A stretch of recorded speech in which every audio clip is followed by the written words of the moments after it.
नवरात्रि में ये 7 संकेत मिले तो समझ जाना माँ दुर्गा आ चुकी हैं और आपसे बहुत प्रसन्न हैं। नवरात्रि पर्व को हिंदू धर्म में एक पावन त्योहार के रूप में मनाया जाता है।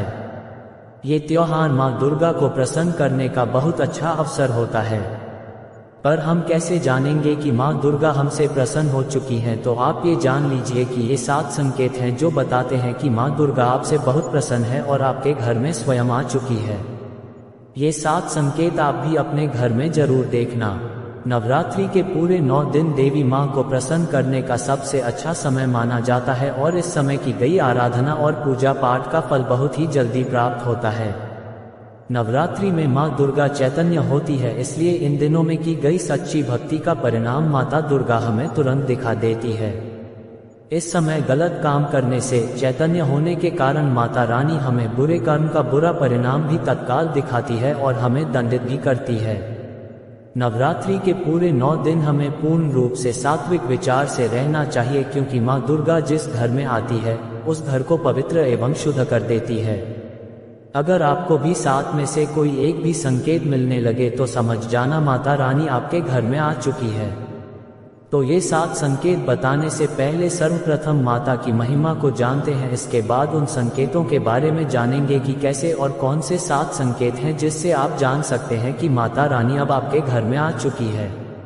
अगर ये वीडियो आपने पूरी नहीं देखी तो सारी जिंदगी पछताना पड़ेगा, क्योंकि इस समय माता रानी हमारे घर में आ जाती है, लेकिन कुछ गलतियों के कारण हम माता रानी को पहचान नहीं पाते। यही सबसे बड़ी मूर्खता है, इसीलिए इस वीडियो को ध्यान से देखना, क्योंकि अब जानेंगे माता रानी के अलग अलग स्वरूपों की पूजा करने से हमें अलग अलग फल की प्राप्ति कैसे होती है। नवरात्रि के प्रथम दिन हम माता का प्रथम रूप माँ शैलपुत्री की पूजा करते हैं। वर्णन है कि ये पर्वत राज हिमालय के घर में पैदा हुई थी, इसलिए इनका नाम शैलपुत्री पड़ा। नवरात्रि के प्रथम दिन हम माता शैलपुत्री की उपासना करते हैं। वृषभ में माता शैलपुत्री स्थित रहती है। वृषभ इनका वाहन है। हाथों में खड्ग, चक्र, धनुष, बाण, गदा और श्रम को धारण करके संपूर्ण आभूषणों से विभूषित होती है। इनकी 10 भुजा हैं और ये 10 चरण वाली है। इनके दाहिने हाथ में त्रिशूल और बाएं हाथ में कमल सुशोभित रहता है। इनकी आराधना से जीवन में स्थिरता आती है। नवरात्रि के दूसरे दिन हम माता ब्रह्मचारिणी की पूजा करते हैं। देवी ब्रह्मचारिणी की आराधना करने से कई मनोरथों की पूर्ति होती है। देवी ब्रह्मचारिणी, इनका नाम क्यों पड़ा ये भी जान लेते हैं। भगवान शिव से विवाह करने की प्रतिज्ञाबद्ध देवी माता पार्वती ने कठोर ब्रह्मचर्य का पालन किया। ब्रह्मा का अर्थ होता है तपस्या और आचरण उसका अर्थ होता है आचरण करने वाली, तो इस प्रकार ब्रह्मचारिणी का अर्थ हुआ तपस्या और आचरण करने वाली। तो माता रानी ने भगवान शंकर को प्राप्त करने के लिए कठोर तपस्या की। उनके स्वरूप का बखान जानते हैं तो देवी ब्रह्मचारिणी के दाहिने हाथ में जप की माला है और बाएं हाथ में कमंडल है। नवरात्रि के तीसरे दिन मां चंद्रघंटा की पूजा करते हैं। इस देवी के मस्तक पर घंटे के आकार का केंद्र बना हुआ है, इसलिए माता का नाम चंद्रघंटा पड़ा है। इनके जो चंद है ये भयंकर हैं। घंटे की ध्वनि से यह सभी दुष्ट व्यक्ति का नाश करती हैं। अब इनके स्वरूप को जान लेते हैं। इनके शरीर का रंग स्वर्ण के समान चमकीला है।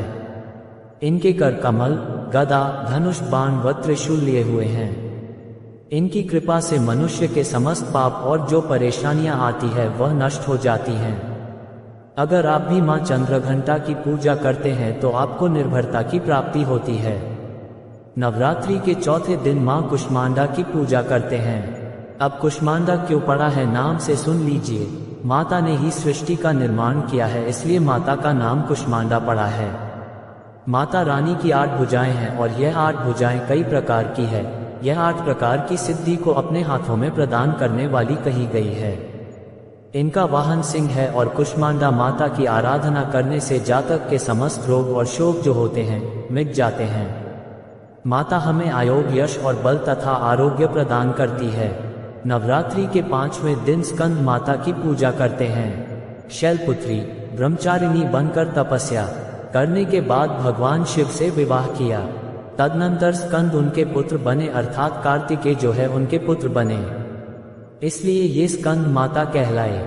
स्कंद भगवान को अपनी गोद में हमेशा बैठे हुए माता रहती है, इसलिए इनका नाम स्कंद माता पड़ा है। और इन माता की उपासना करने से समस्त इच्छा की पूर्ति होती है और परम शांति की परम सुख का अनुभव होता है। इनकी पूजा करने से सभी प्रकार की वस्तु की प्राप्ति होती है, ऐश्वर्य मिलता है। अगर आप मन से पूजा करते हैं तो ऐश्वर्य की प्राप्ति होती है और सभी प्रकार की सिद्धियों की प्राप्ति होती है। इसके बाद नवरात्रि के छठे दिन देवी कात्यायनी की पूजा करते हैं। माँ दुर्गा के छठे रूप को मारकाट कात्यायनी के नाम से जाना जाता है। आर्षि कात्यायन की कठिन तपस्या से प्रसन्न होकर उनकी इच्छा अनुसार उनके यहाँ पुत्री के रूप में पैदा हुई थी। आर्षि कात्यायन ने इनका पालन पोषण किया था, इसलिए माता का नाम कात्यायनी पड़ा है। माता की भक्ति जातक को अर्थ, धर्म, काम और मोक्ष चारों फल प्रदान करती है। साधक अलौकिक तेज और प्रभाव से युक्त हो जाता है।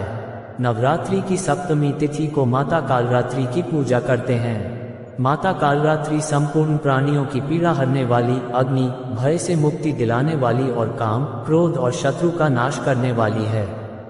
इनकी पूजा करने से सभी पापों से मुक्ति मिलती है। ये दुश्मनों का नाश करती है। माँ अपने भक्तों को सभी प्रकार के कष्टों और भय से मुक्त करती है। नवरात्रि की अष्टमी दिन नवरात्रि के जो अष्टम स्वरूप कही गई है वह है माँ गौरी। हिमालय में तपस्या करते समय गौरी का शरीर धूल मिट्टी से ढककर मलिन हो गया था, जिसे शिव ने गंगाजल से धोकर के मल को बाहर निकाला था और मलिन शरीर को गौरव प्रदान किया, इसलिए माता का नाम गौरी पड़ा। इनकी पूजा करने से क्या फल प्राप्त होता है, आइए जानते हैं। ये सभी देवियों की तुलना में सबसे जल्दी प्रसन्न होती है, और अगर आप जल्दी प्रसन्न करना चाहते हैं देवी दुर्गा के स्वरूप में किसी भी देवी की तुलना में आप महागौरी की पूजा करना शुरू कर दीजिए। इनकी पूजा करने से ये तत्काल प्रसन्न होती है। नवरात्रि के 9वें दिन देवी का जो स्वरूप कहा गया है वह है सिद्धिदात्री माँ। ये सभी प्रकार की सिद्धि को देने वाली हैं। इनकी पूजा पाठ करने से सभी प्रकार की सिद्धि की प्राप्ति होती है, सभी प्रकार की कामना की पूर्ति होती है। इसीलिए नवरात्रि के 9वें दिन इनकी पूजा करने से असंभव कार्य को भी संभव कर सकते हैं। इसलिए अधिकतर जितने भी साधक सिद्धि प्राप्त करना चाहते हैं वे माँ सिद्धिदात्री की पूजा करते हैं।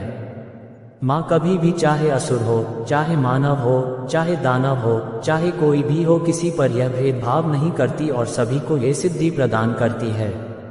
अब इस वीडियो में जानते हैं नवरात्रि में वह 7 संकेत जो बताते हैं कि माँ दुर्गा आपसे बहुत प्रसन्न है और आपके घर में आ चुकी है।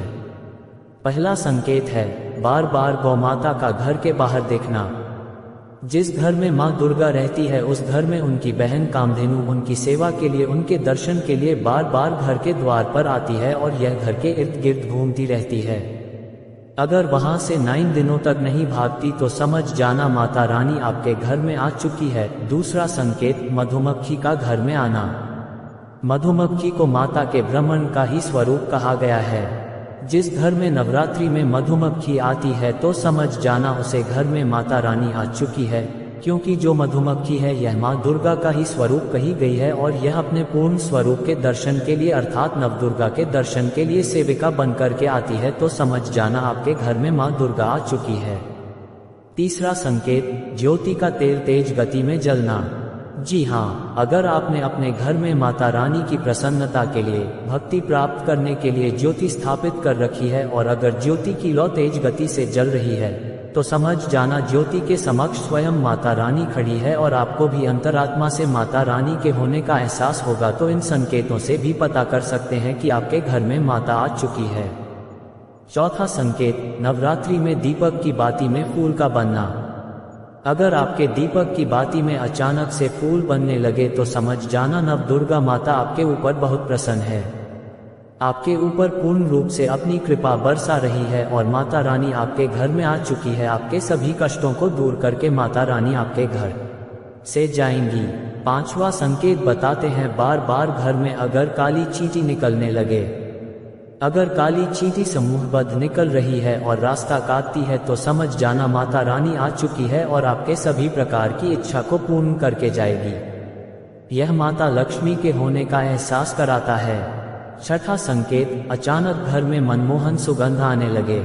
यदि आपको अपने घर में अचानक से इत्र जैसी कोई सुगंध आने लगे, ठंडी हवा चलने लगे, तो समझ जाना माता रानी आ चुकी है और अपने होने का एहसास आपको करा रही है। तो इन संकेतों से भी पता कर सकते हैं कि माता रानी आपके घर में आ चुकी हैं। 7वां संकेत, फटे कपड़े पहने अगर कोई याचक आ जाए तो समझ जाना माता रानी आपके द्वार पर याचक बनकर आ चुकी है। नवरात्रि में कोई भी याचक आए तो उसे खाली हाथ भूल कर भी मत जाने देना, क्योंकि स्वयं माता रानी परीक्षा लेने के लिए हमारे घर में याचक बनकर आ जाती हैं। क्योंकि इस बार अपने भक्तों की परीक्षा लेने के लिए वे धरती पर स्वयं आई हैं। तो भक्तों, ये 7 संकेत बताते हैं कि माता रानी आपके घर में आ चुकी है और आपसे काफी प्रसन्न है।